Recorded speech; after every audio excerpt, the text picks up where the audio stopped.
All right, everybody, and Mr. Curtis, we have everything all squared away. We have the timing set, got the dwell angle set, new distributor cap, new points, plugs, wires, set timing. Everything's good to go, so let's try it out.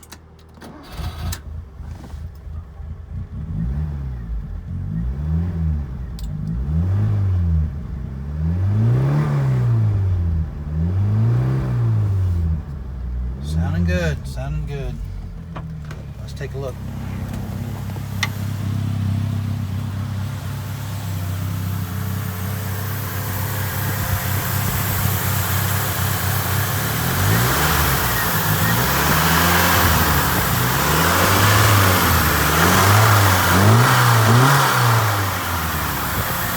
Okay.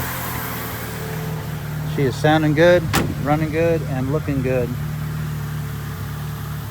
It really is a fantastic car.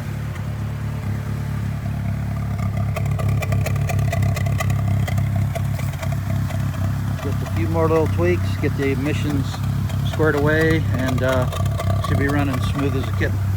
Anyway, there it is, 78 Spider on its way back on the road. Ciao.